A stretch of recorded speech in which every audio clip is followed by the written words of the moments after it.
one. And there we are. We are live. Of course, it'll take a moment for YouTube to catch up. And I don't know. Maybe there's not even a commercial in the beginning of this one tonight because I was scrambling. I was scrambling today before this episode, and mercy. I have background noise going, everything else. Okay.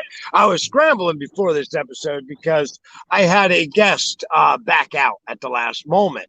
So that kind of did a whole setback on me on where I normally am on getting the show public, public and scheduled and monetization turned on, because you got to do it two different places when you use this app. So anyway, I'm guessing everyone's probably here right from the get-go in the beginning. And let me yell out a welcome to Diana and Jenny, as well as Burnwood is in the house. Broken Star is here. Happy trails. Welcome, Kurt. What's going on, Kurt? Great to see you, brother. And it's always great to see all of you, Budget Bushcraft. We have an awesome guest tonight, and many of you know, many of you may not know. So, of course, if you don't know, we're going to encourage you to get to know. And Budget Bushcraft will be dropping links throughout the show, as you see popping up in there right now. Our awesome guest here tonight is Dragon. Dragon, go ahead and introduce yourself to the audience. Tell them a little bit about what you do. All right. Good afternoon, everyone. I'm Dragon Roams. I tend to be an adventurous person and decide to share it with everybody that wants to watch. A lot of my stuff involves hiking, backpacking, traveling in general. We have this big, beautiful country that has a lot of natural wonders, and I'm trying to see as many of them as I possibly can. Now, what part, for the viewers, what part of the world are you in? Where are you located? I'm in the northeastern section of Pennsylvania, which is in the United States. It's the eastern part of our country. And for a lot of our other guests to be on the show, you're in that Appalachian Trail region, which is a pretty hot spot for anybody who hikes on the East Coast, for sure. Yeah, most of my life I've lived within, I'd say, about 2 hours of it, except for like a little bit of time where I lived in Florida. Awesome. How long did you live down in Florida? We lived there for about a year when I was a kid. Did you do a lot of outdoor activities down there, or was that something you did later in life? Well, I was really little when we lived there. I was probably only like 3 or 4. So okay. I just remember time at the beach and time at the zoo. Right on. Well, it kind of brings me to one of the questions I usually ask, though, is there a certain somebody in your life that got you introduced to the outdoors that gave you your spark for loving the outdoors? Or is it something that came natural? It's a little bit of both. When I was really little, we lived in the country, so our whole backyard was like woods and fields and stuff, so played outside all the time. My stepdad, him and my mom got married when I was starting 9th grade. And he's the one that really like drove the passion for it. He got me into like more serious hiking, and he got me into like mountain biking, and he just took that interest and helped me expand upon it. Awesome. Now, right now, a lot of the things you're doing are hikes. You do it. Do you do many through hikes, or are they mainly section hikes? Oh, it's actually funny you mentioned that. I would like to do a through hike at some point, but yeah, I do a lot of section hikes. Recently, we've been through hiking some of the smaller trails of Pennsylvania and kind of working up as we go. We actually just recently did the Girard Trail, which is out by Pittsburgh. It's a 36-mile. It's a 36-mile backpacking loop. Awesome. How long did it take to run that or to hike? We did that in 3 days. 3 days. Nice. Yeah. How did that work now? Is that a permitted park? I mean, is it you pay at the gate type of deal and get a permit for the 3 days, or how does that work up there? Well, we're pretty lucky in Pennsylvania where most places you don't have to. Most of our backpacking trails are in state forest, but this is one of the rare state things for our state where it's actually in a state park. It's in Oil Creek State Park. So there, they actually do require you to register, and I think it was like $5 a person to use their backcountry campground that they have. Okay. Okay. Do you need to reserve it just for anybody who's in the area? Might be thinking about trying it. Do you need to reserve a back campground? Yeah, they do it by reservation basis.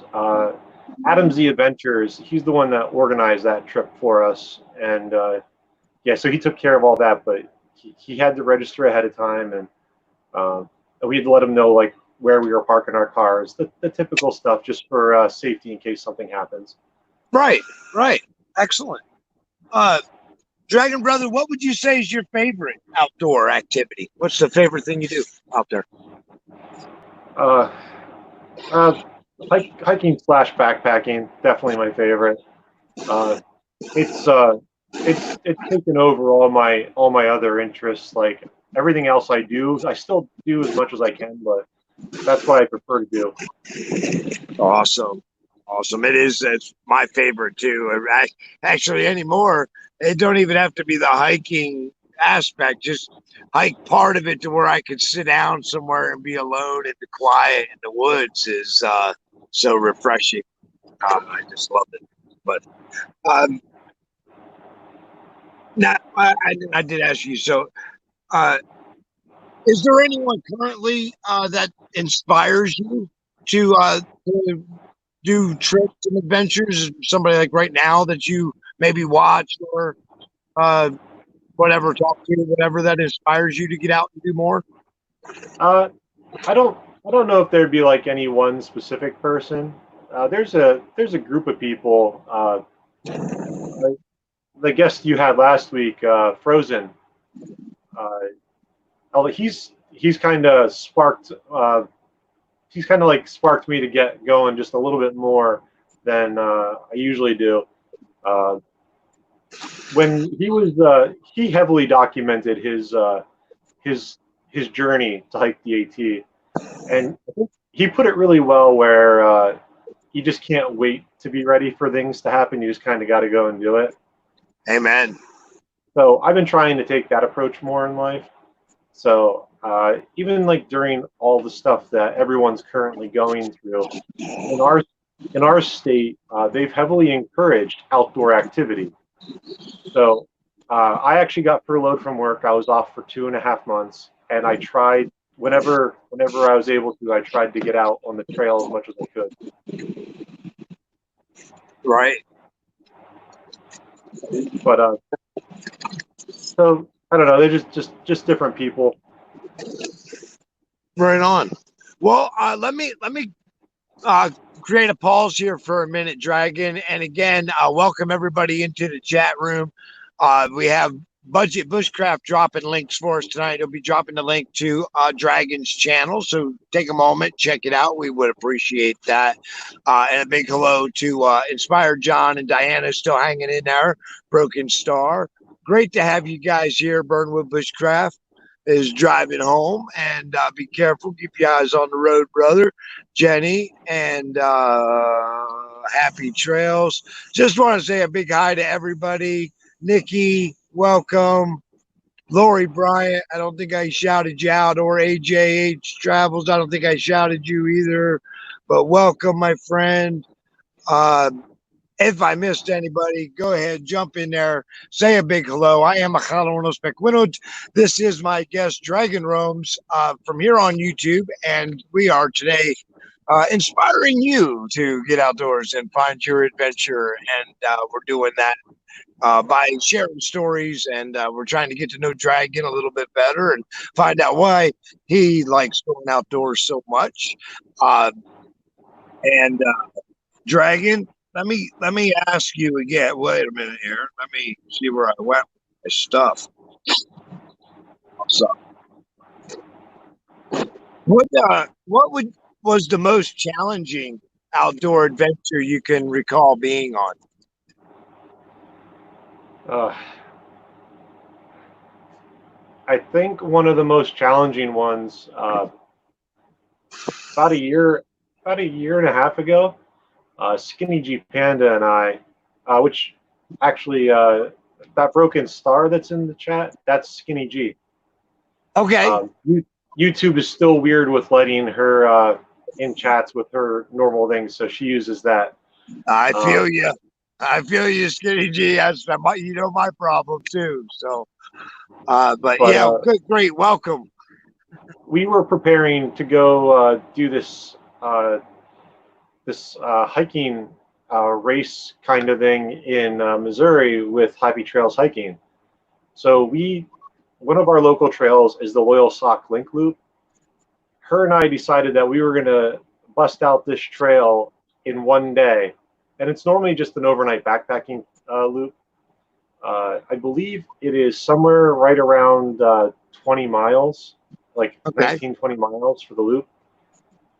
And yeah, we got on this trail and we did it in the fall. I think it was like November. And we got halfway through, and this trail is one of them in our state that it doesn't dry out very well. And there's sections that are known to be swampy and wet.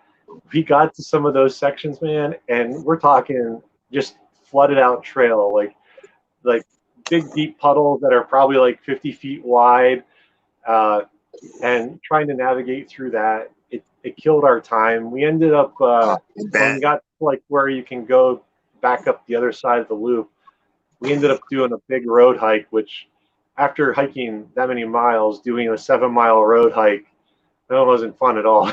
No, really beat up the body and the feet.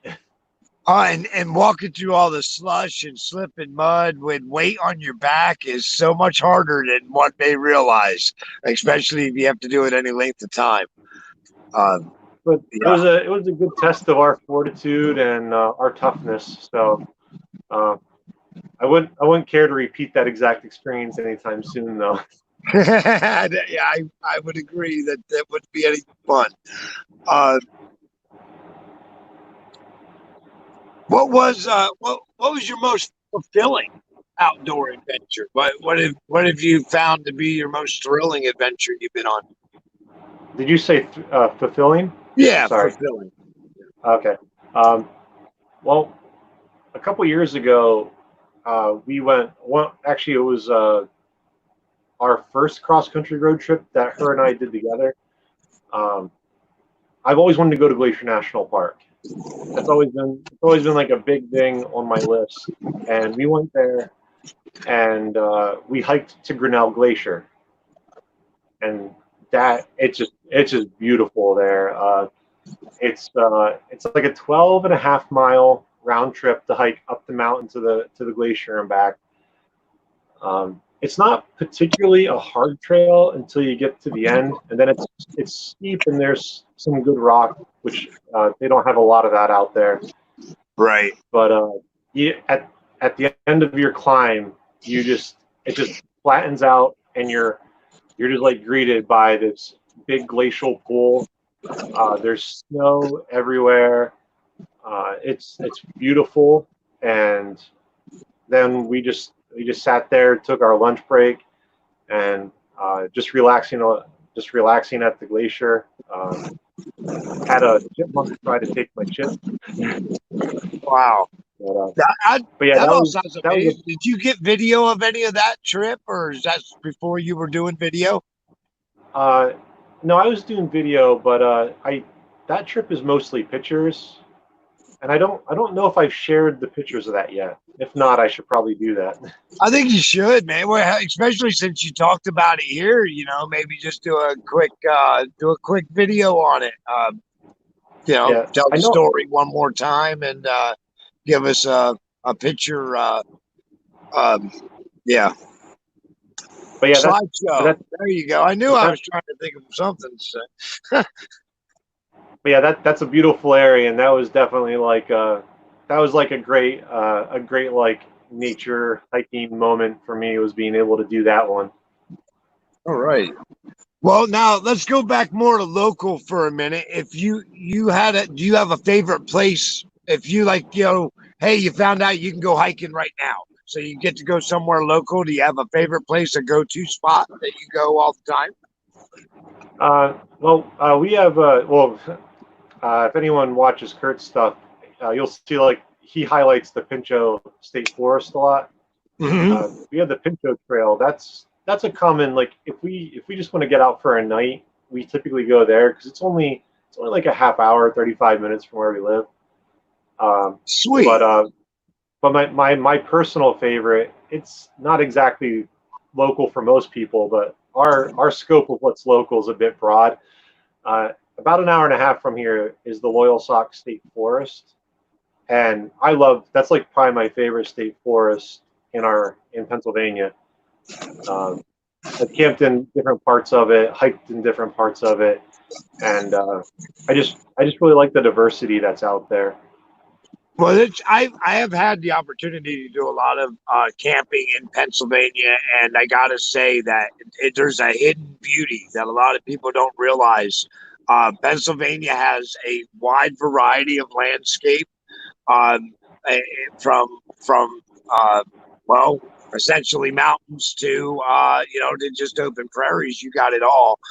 You got woodland. You got a little bit of everything, and it's a beautiful state. It really is. I think it gets overlooked a lot. Yeah, I agree with that. And aside from like what we have, we're also pretty fortunate to be close to like the Catskills, the Adirondacks. There's other places that are also like we're like a nice position to see a lot of different things. So, Pan, yeah, Panther. Inspired John had asked a question, Dragon, if you had ever had an encounter with any snakes at all. I know Pennsylvania has a lot of different breeds of snakes. Have you had any bad encounters with any snake? No, I've never had a bad encounter. I actually haven't seen a whole lot of snakes on the trail. Every once in a while, we'll see one. Usually they're like a black snake or a garter snake or something along those lines. Um, last May was actually the first time I ever got to see a timber rattlesnake in the wild, and in the Loyalsock State Forest, there's a trail that's called the Old Loggers Path. There's a Okay. little rock out. There's a rock outcropping there that is known to be like a popular spot for them. So we saw one. It rattled, and we just left it alone. One of the coolest snake encounters was on that same trail last fall. From Kentucky came up to hike with us, and we were doing the same trail, same loop. We got that same spot, and it was a lot colder than it was the previous trip. And there were two bigger snakes out, and they just kind of laid there. They didn't even rattle at us. They just kind of watched us walk by. But that was pretty cool because they were very docile. They're just trying to warm up in the sun, no doubt. Yeah. Right? Yeah, the rattlesnakes don't bother me as much because of the fact that they make enough noise to let you know they're there. And copperheads were always the ones that are like that. They're the ones that if you sit down on a log, he might be right there under the dark of that log, and be ready now to bite you if you dangle your fingers or something, and you never knew he was there. They're the ones that I always bothered the most by. But that brings up a good point, though. And I think that's another reason why I haven't really had any bad encounters. Whenever it comes to stepping over like logs and rocks, we always like tap them with a stick just to warn a snake if it is there. Definitely, that's definitely a good idea. I can remember one time. I don't know if I should tell the whole story, but I'll tell the short end of the story. Was I crossing a creek, jumped over the creek, and as I did, out of the corner of my eye, I caught something come out of the water and go back in, and I thought, what in the world did I just see? So I actually turned around and jumped back and paid more attention this time. And as I did, it was a very large, by the way, water moccasin. who was striking up like, I don't know, maybe he thought I was the bottom of my boots was a bug flying by or something. I don't know. But that's what he was striking up at. And Oh man. you do have to be careful because he wasn't striking because I thought he was a predator, or because he thought I was attacking him. He was striking because he was prone to be catching something to eat. So obviously, I made a movement like his food does. That would have been my guess. But Yeah, most likely. there's a little more to that story. Let's say that he did not eat that night, but I did. And there, we'll go on to the next question. If you take an outdoor adventure, you could go on an outdoor adventure anywhere in the world. Where would you go? Oh man, that is a tough one. Well, for a lot of hikers, like a big thing is like New Zealand. New Zealand's beautiful, and some of the hiking there is some of the best in the world. Um, if I were to go out of the country, I think that's where I'd want to go. Awesome. Awesome. You got it. Would you rather, I mean, are you like not one interested in leaving, like the homeland type deal? Is there some place you'd rather just see here in the US that you haven't seen yet? Well, I have no problem leaving the country. Like I've it's not far, but I've gone to Canada a bunch of times, uh, and I've gone on like some cruises and stuff. But I kind of look at our country as like it's like a nice melting pot of so many different cultures, um, and we have so many different landscapes because of how big our country is that there's just so much to see here, and There is. I've just kind of focused on that. When you take into account that we have states that are bigger than some countries, a lot of countries, we have a very big country. So Yeah, most people would. There's a good chance that most people have not seen all the sights to see in their own state, let alone having to worry about travel the world. Or like you said, the country itself is huge. So yeah, without a doubt. And of course, guys, let me stop again, do a quick pause for the audience. And if anyone does have any questions, don't hesitate to ask. And I always tell short stories, John. You just listen long. That's all. Budget Bushcraft, drop in our links. Lori Bryant, welcome. And Diana, again, welcome. Anybody who wants to be shouted out, be sure to say something in the chat room. And so I know that you're here. Story short phrase. Yeah. Well, I can't help it. It wasn't that bad. It wasn't that long. Dragon. And I'll let you take that interesting. I'll let you take this either any way you want. What's the most interesting thing you've ever seen in woods?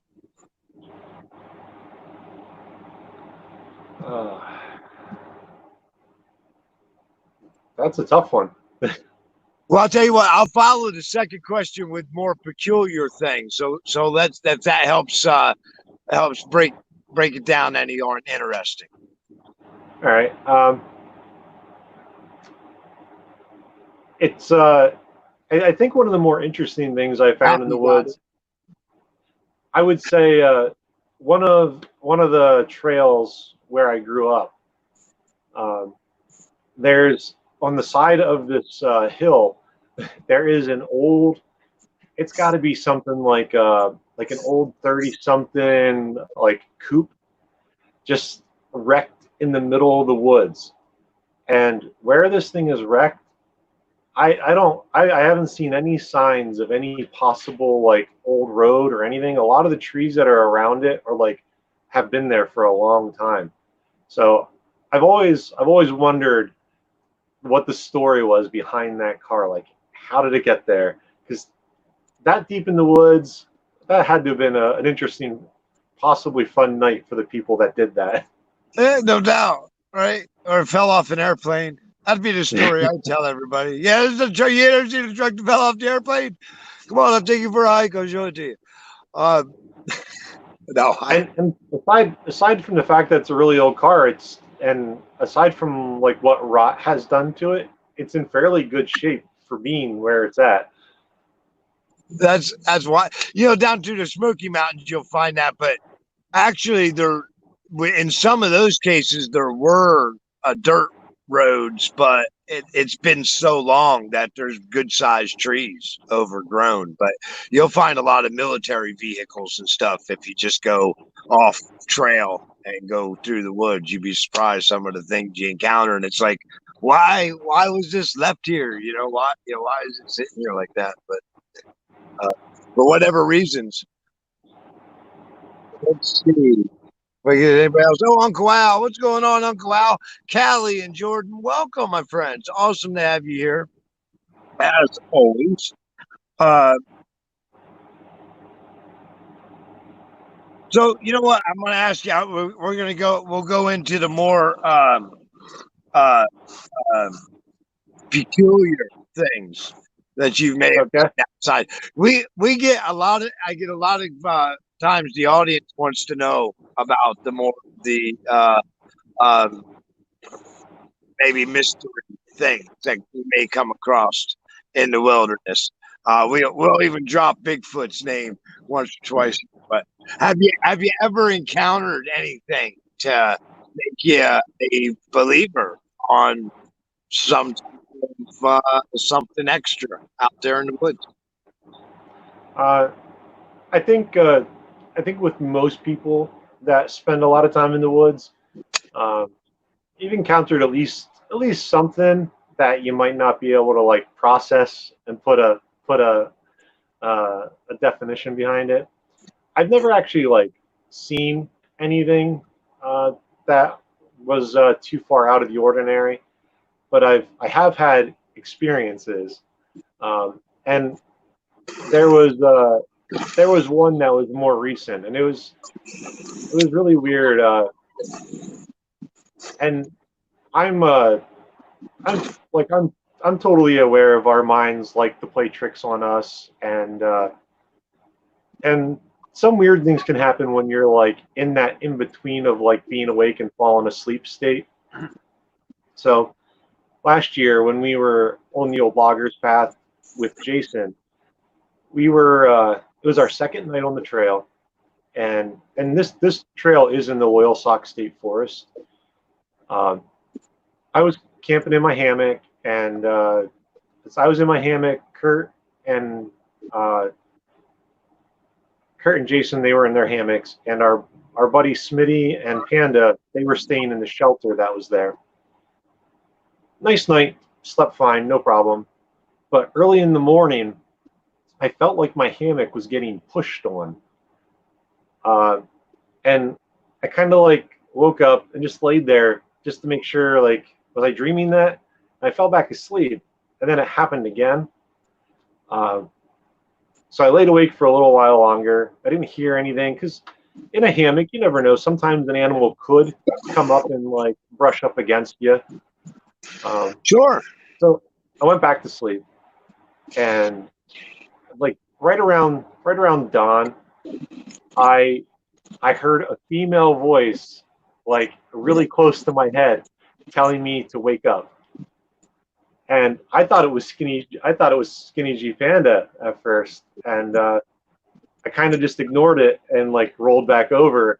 And then it happened again, and I got up and I looked around, and no one else was awake yet.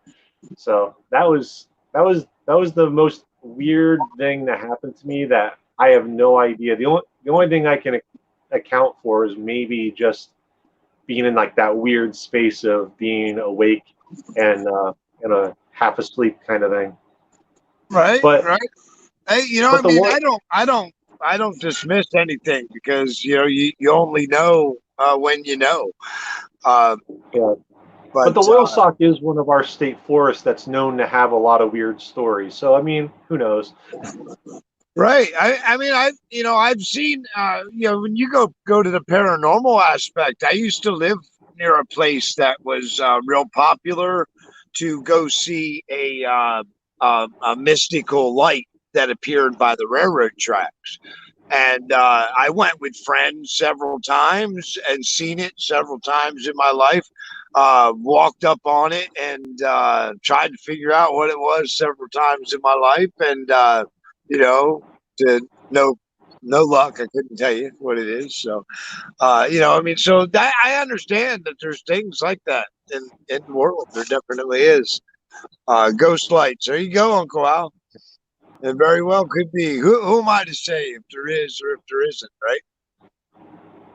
I'm definitely no expert. But now, how about creature wise? Have you ever encountered any creatures? Or let me go with sound. See, because you made a great point, and I think that's what most people need to realize when they are out and about. It doesn't matter how much you frequent the outside, you will still encounter things that you're not sure what that was.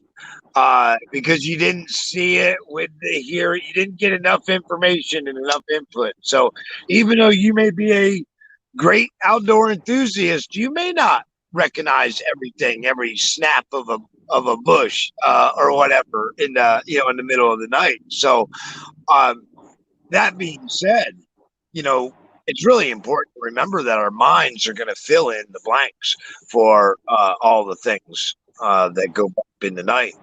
And I pointed out a lot of times, if we fill our mind with things like sci-fi movies and horror flicks and crap like that, then you know what? Guess what your mind's going to fill those blanks with when you hear some noises.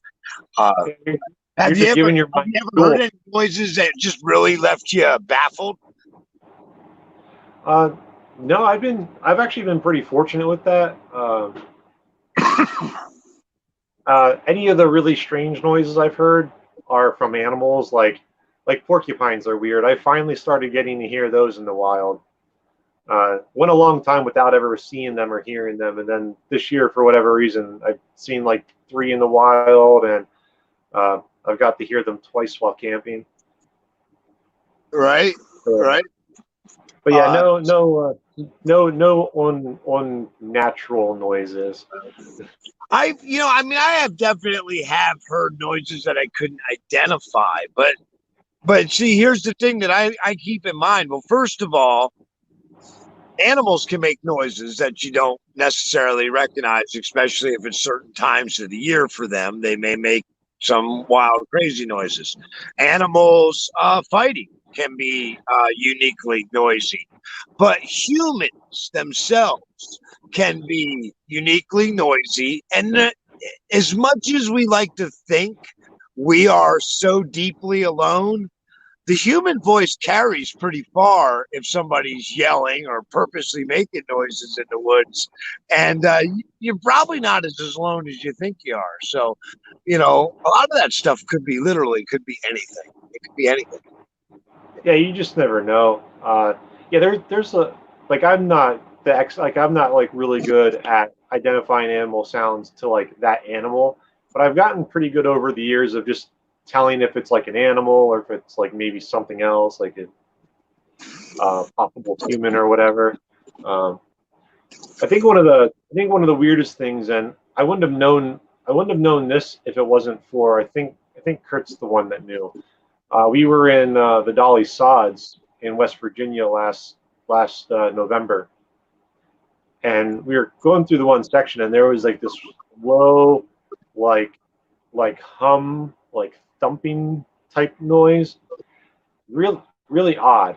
But apparently, it's something a type of bird does. It's like a mating thing. I think he said that they do, or they it's the frequency at which they flap their wings. They like hunker down low to the ground, and it's like their equivalent to like beating their chest. That's really cool, though. And if you didn't know what that, had no idea, your imagination could probably fill in a lot of blanks.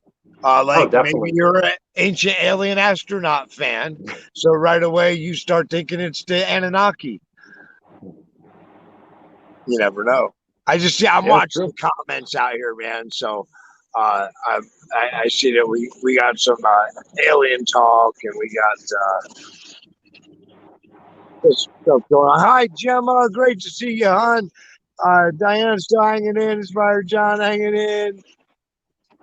What did I miss from Kurt? It's in a while. All right, no doubt. PA State Bird. What is that PA State Bird, John? Does he know? Because I know. Do you know? Do you know what it is? Yeah. There you go, guys. Who knows what it is in the before pan or I don't know why I want to call you Panda all the time because we know who the boss is. That's why. Like I can't see the chat, so I can't see his answer. So He didn't say anything yet. We're waiting to hear what Pennsylvania State Bird is. There we are. I may look at the chat over here like this. It'll be easier on me. It's kind of hard to see. And then if you're depending on how you're signed in, I guess you don't see it at all. yeah, I didn't mess with how to bring up the chat on my end. The Wild Florida, Gemma's Grace, welcome. Awesome to have you here. My mind is saying when I camp, I believe I hear elephants running in the woods sometimes. I was Broken Star claiming that her mind runs wild when she's camping. And I think that's a real common thing. I think that's probably like your biggest enemy out there. If you want to know what the biggest thing to fear in the woods is when you're in the middle of nowhere camping at night, it's what your mind starts interpreting things as, Oh, that's probably her biggest hang up. There's a lot of times we're camping and where she'll be like, "Hey, what was that?" A ruffed grouse. Yep. Boom. Inspired John knew his grouses. Those suckers they like to scare the crap out of you while you're hiking. Yeah, they're like eating little guinea hens. Little what do they call the little Cornish hens. The grouse, they'll hear you coming and they'll hide in a bush and then they'll wait till you're like a foot away and then they'll burst out and take off. Right on. Well, that's when you hit him with a stick and put him in a pot. That's good reflexes for that. Come on, man. Boil in water. Get the feathers and the guts out. Cut the head off. Put the feet off. You don't want them in there either. And throw the rest of them in the pot. And do that with a couple of them. Throw in a couple bouillon cubes, some wild onion. Cook it till the meat falls off the bone. You got your best chicken soup you've ever had in your life. Never had grouse, so. Tell it.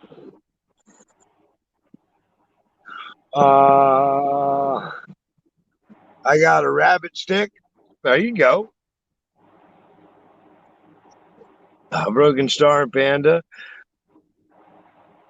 And hello, Gemma. Guys, if you have any questions for our guest tonight, now usually I have two guests on. We had one guest backed out at the last minute and left me kind of a little bit unable to fill the spot. So, usually the show runs an hour because I split up these questions that I asked between the two. We obviously ate up the 30 minutes. We're in 40 minutes already.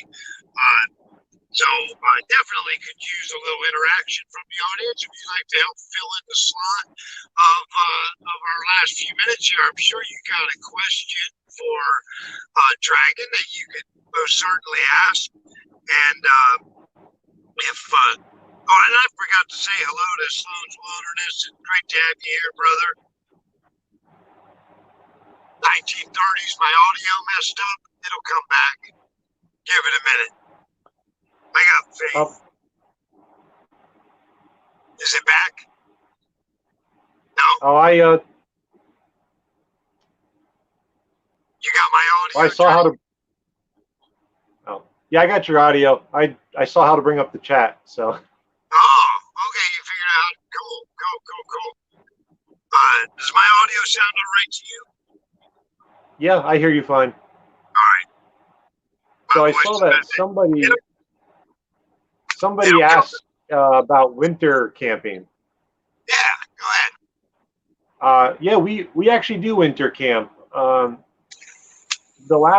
last 2 3 years, we've been really trying to kind of figure that out because winter camping is a whole new animal.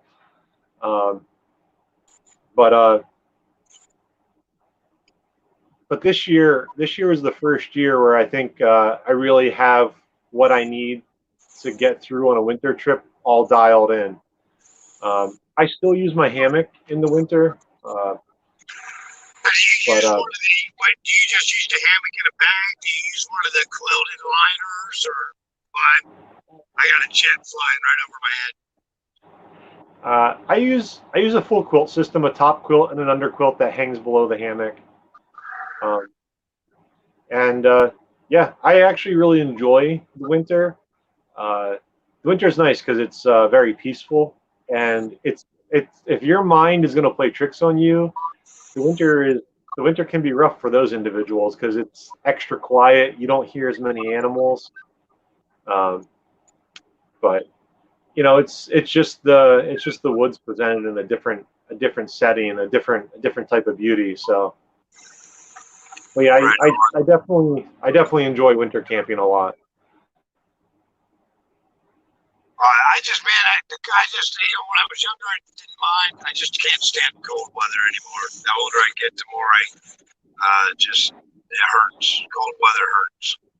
But did my audio get fixed, or do I need to try to do something different?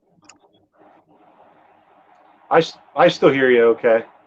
Well, is it still weird sounding? Not on my end. Okay. Love the winter camping. Wintertime camping is great. If you stand the cold, I mean, for me, a wintertime camping, I'd want to stay in the heated tent type deal. Throw me a bunch of logs in the fire, and I'd be all right with that. I'd be down with that. But um, I just, oh, my digits, man, my fingers anymore, they're so eat up with old age, guys, that when they get cold, it's the most painful thing in my picture. It really is. Sometimes they get cold when it ain't even cold out. That's I cold, man. saw that. I saw someone asked how I got my name. Do me a favor, answer that question, and I'm going to step out and I'll come back, all right? But go ahead and Okay. answer that. All right. So the dragon roams. That kind of came about. The dragon nickname uh, one of the things that I like that I have a pretty strong interest in is the martial arts. So uh, that's sort of where dragon came. I'm nowhere near uh, as good of a martial artist as the original dragon, but I I wear that name with honor. But the Rome's part just came from traveling. Um, I was very fortunate that my parents, like I have two sisters, and the three of us, we were raised traveling. All of our summer vacations from school, we were always going somewhere. Um, and even as adults, we do family vacations with each other, and um, so I've just carried that into my adult life. I travel as much as I can. Uh, like so that's the roaming part. I roam as much as I can. Awesome. How's that audio now, guys? Yay, yay. I don't know. We'll let the audience tell us if it got any better. Couldn't tell you myself if it did or not. Bull Dragon, yeah, definitely. And so we got some going to be doing some winter camping. Bob's going to be doing some winter camping.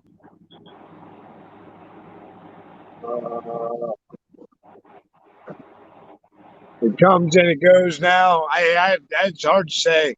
I don't know. Sometimes there's glitches with these programs, so it's make the best of it, I guess. And, Yeah, it looks like it's a little windy there for you too. Well, it is. It is really windy. That's why I'm in here trying to get. There's no way I can do anything out there with the wind noise. It would just be intense. Which I don't know. Maybe everyone don't even realize that this ain't my green screen behind me. We're actually. I don't know. Can you see the window? Yeah, we're actually in the tent. Is where we're at right at the moment. We had a crazy storm last night, but I had I had them tarps up like canopies for overhangs, just kind of somewhere to be out of the sun. But they're not real sturdy. They're not made for heavy wind or nothing. And it was about like 2 a.m. I had to rush around and get them down because I heard the wind picking up big time. I figured I'd have it till today, but I didn't. So, but I saved them. I got them down, and man, did it pour the rain. The tent held great. I got a lot of negative things to say about this tent, right? And I'm going to kill a couple minutes here by showing you guys something. Hang on a second. Let me show you a positive about this tent for once, because I say so much negative about it all the time. I'm going to switch.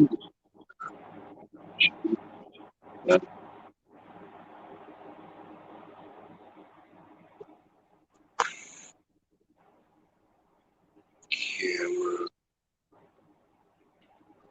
Sorry about that. All right. You know what? Maybe I can. Oh, we lost them again.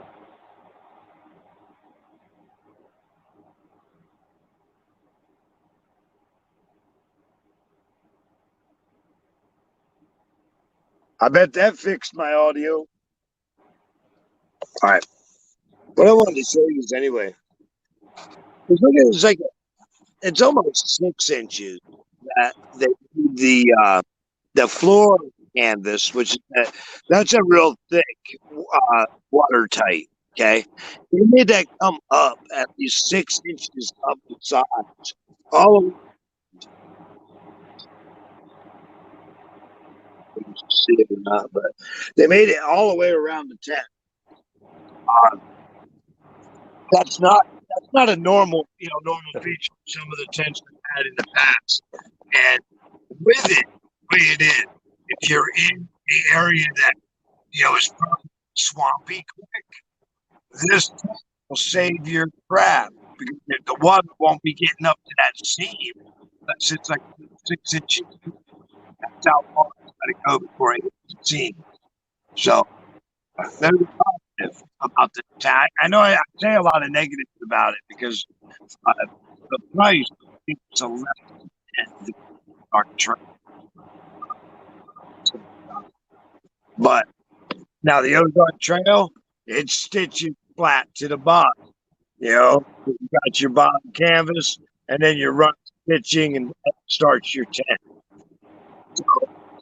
So, ultimately, if you were to sit in a couple inches of water, you would be up against that stitching and the nylon of the tent, which is less water resistant than the bottom canvas.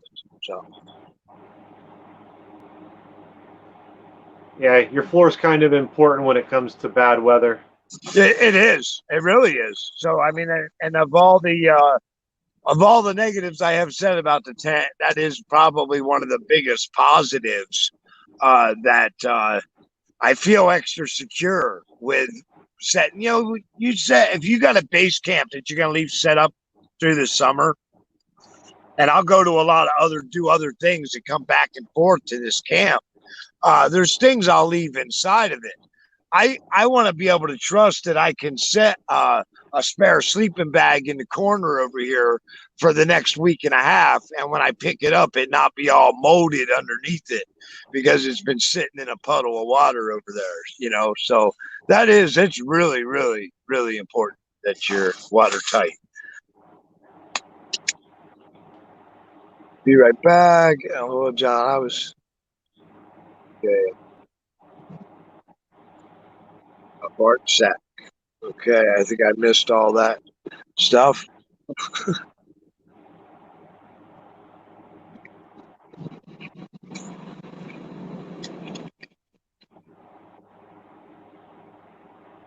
Well, definitely. That's a great question. Broken Star would like to know what other YouTubers you look up to. Uh, Dragon? Well, there's a few different ones for different reasons. Uh,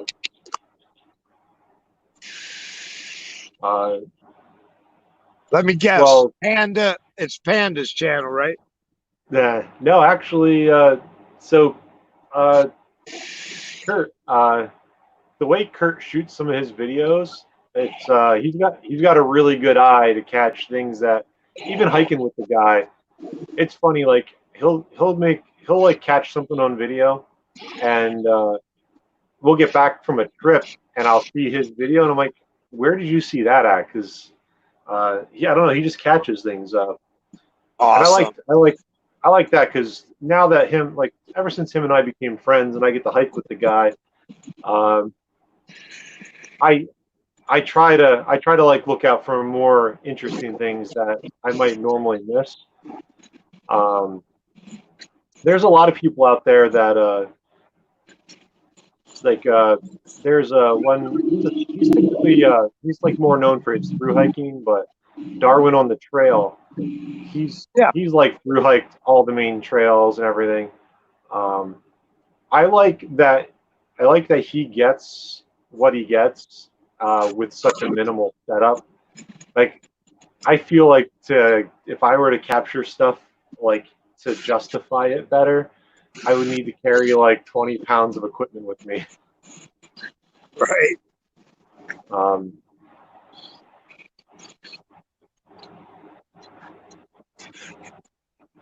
So and is there anyone else that you could think of that? there's one of the guys that through hiked the AT. His name is Early Riser 71. I like his philosophy to things, just the way he generally approaches life, and he's more of like just your normal guy shooting stuff. Like he does his best to get the best shot he can, but uh, he's really good at spreading like the philosophy side of things. Um, so I really like his approach to things. Nice. Nice. Um, DIY, welcome, my friend. Great to have you here, brother. Uh, we are. Let's see. Yeah, I do follow Homemade Wonderlist. Yeah, I do too, actually. Yep. She just recently decided to give hammocks a try again. It's gonna be interesting to see if she has better luck this time around. You know what, man? I love using a hammock, but I like using a tent also. It depends on the situation, I guess. That's all. Yeah, I'm equipped for both. I have I have like two backpacking hammocks, and we have like two or three tents. Um, I typically prefer the hammock just because I'm a tall guy. I'm 6'4", and most tents, by the time you put me in there on a sleeping pad, my head and my feet are touching the ends. So I hear you, for bro. at least the backpacking point, that end of things, the hammock works much better. Yeah, and that's what I do. That's when it comes to those type of trips. That's what I use. I don't ever carry one of the small tents because ultimately, like you're saying, they're just uh, either you feel too confined or you literally are too confined to where you know.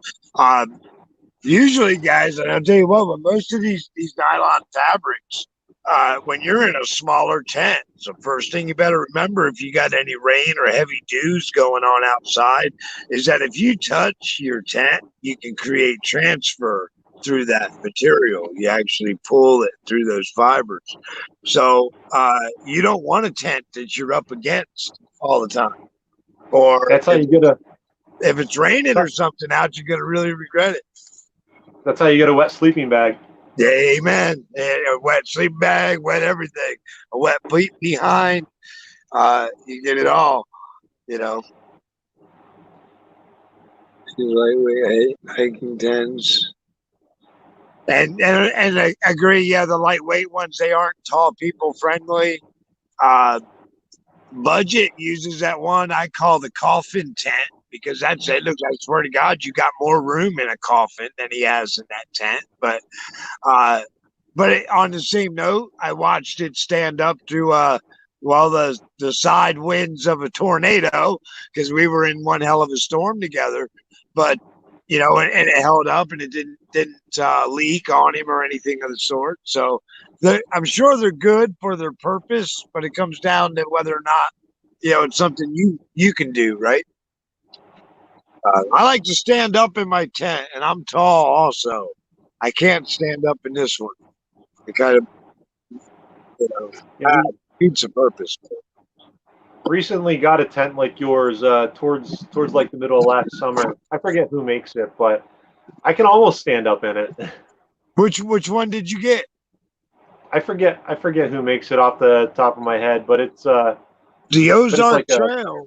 I could stand if I stood in the dead center. I could actually stand in it. And the Ozark Trail 6-person. This Coleman 6-person. My shoulders are up there, man. I gotta stay bent. I gotta stay bent, and I don't like it. If you're in a tent, it'd be like it is today. If I'm in a tent, I'm in it because of a reason of not being able to be outside. The wind is too much for the recording, or maybe it's pouring the rain. In all those cases, I want to be able to stand up and stretch my legs and and move like a normal person, not have to either lay down or stay all hunched over. That always kills me. Yeah. We did a great job though of hanging in there with the one guest. We stretched the show to the hour dragon. Definitely want to thank you for that. We did a great job of that. Yeah, thanks for having me. Thank the audience as well for helping us stretch it out. Yeah, thanks for usually I tossing have. some questions in there. What's that? I said, yeah, I thank them for tossing questions in there for us. Yeah, definitely.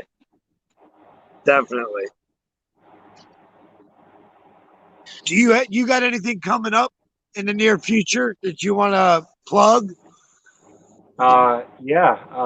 We will be going to North Carolina here very soon for Skinny G Panda's birthday, and we will be spending the weekend with our good buddy Burnwood. Oh, now I envy you there, man. That's an awesome trip right there, straight up. And that's one thing. Like anyone watching, if you're not familiar with him, definitely go check out his channel. He's a really good dude. He's a good-hearted guy too. He really is. He's an all-around good person. Yeah. Last year he drove up here to spend my birthday weekend with me. Right. That's awesome. That is awesome. Yeah, I remember that. That's the same. He visited John up there at the same time, right? I believe so. Yeah. Yep. Did you go? Yeah, no doubt, Brian. Come get me and let's go see him. Let's go when Dragon's going to be there and we'll raid their whole damn party. I'll just make it better. I'll bring something to smoke. All right, that's my cue. It is 7:00. Dragon, inspire me, bro. If I didn't know better and I didn't know why you go outdoors, quick, inspire me to go outdoors. Tell me what I need to know. Tell me something. Get me excited about it.